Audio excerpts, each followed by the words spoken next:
Okay, here we go with another shot at making the Almond Roca, the Macadamia Nut Roca.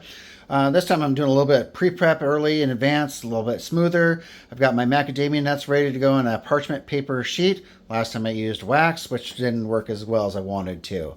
I've got some extra macadamia nuts ready to go on top, and we're going to move over here to the recipe.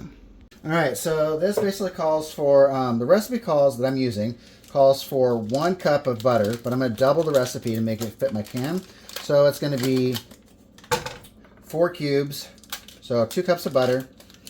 And then it's going to call for 1 cup of sugar, so I'm going to use 2 cups of sugar. And then it's going to call for 6 tablespoons of corn syrup, and I'm going to use 12 for that, since I'm doubling up this recipe. And that's all that goes into this. So it's pretty simple, pretty easy. We're going to go ahead and turn this on medium. I had it on 7, medium high. Oops. And of course, there goes my candy thermometer. You definitely need a candy thermometer for this, because you're going to cook the concoction up to 300 degrees, and it takes a little while to get there. And this is kind of the only dangerous part of the making of the Macadamia Nut Roca, or Almond Roca even at that point, is because you're literally it's hot. It gets hot. So I've got a two cupper thingy here, so I'm gonna go ahead and put my sugar together. Make sure it's sugar, of course, just white sugar. I pour that in there also. I'm going to wait a little bit, though, until the mixture gets melted up before I put in the corn syrup, so I'll check back in. All right, now I got the butter and sugar boiling.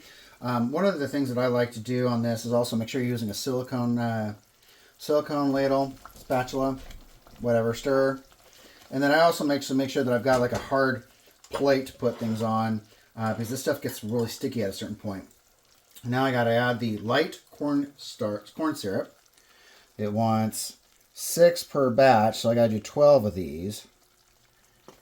And I just kind of stir it in there to get it off.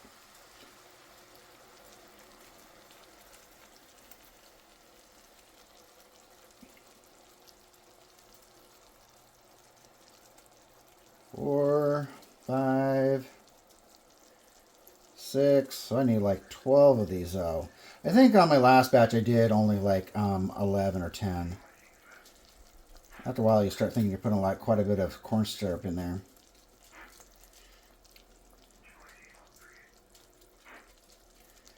We'll do one more.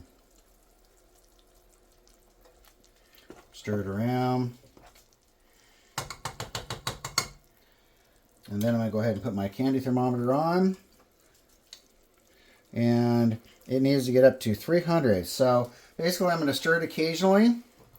But I can also let it sit for a little bit too, so I don't have to sit here and watch it. But it's going to take about a good 5 minutes to get it up, 5 to 6 minutes to get it up all the way to the top. Hasn't taken very long for it to get its temperature up. You can start seeing it turn gooey and stuff.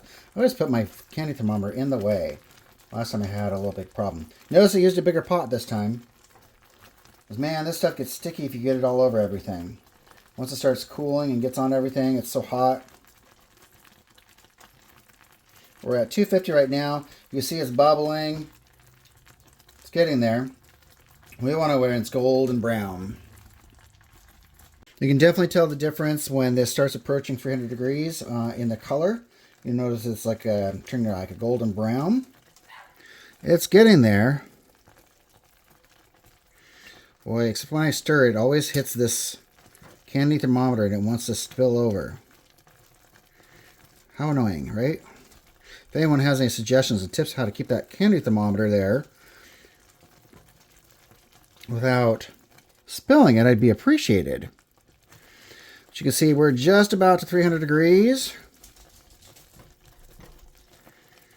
And see that golden temperature, that golden color that's turning? That's perfect.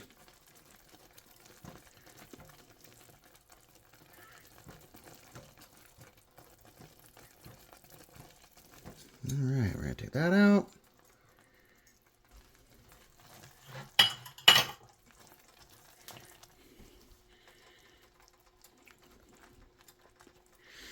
All right.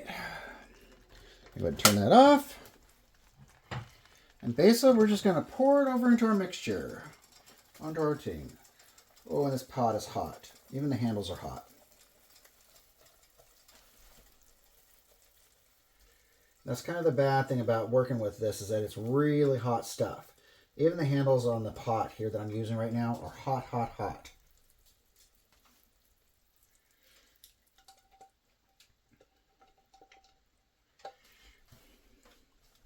I'm going to put it back there.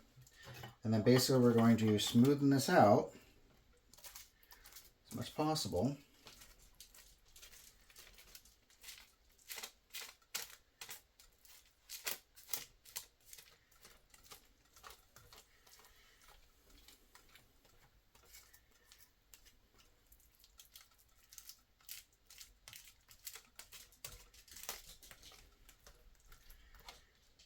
All right, now, chocolate chips. Finish this off.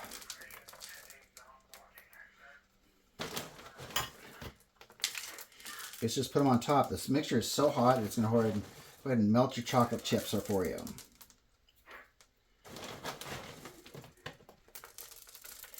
How many you're supposed to use? Well, I say, because I doubled the recipe. I think it was supposed to be like a cup per recipe or whatever. Well, that doesn't make sense, right? So spread them around. I mean, you can't have too much chocolate, right?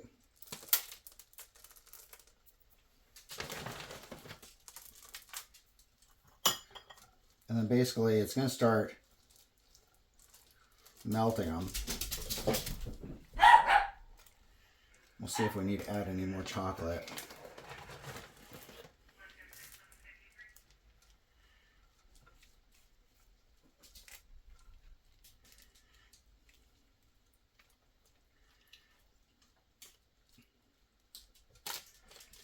Looks like we're doing pretty good.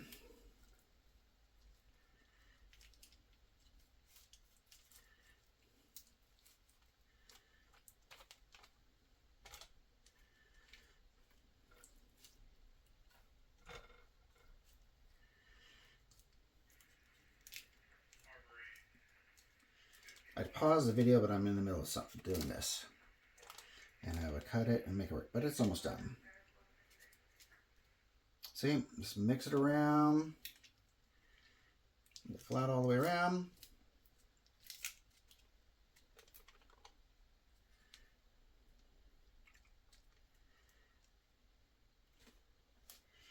And then what we're going to do is we're going to chop. Ah, shoot, that's right. Somehow I ended up with a...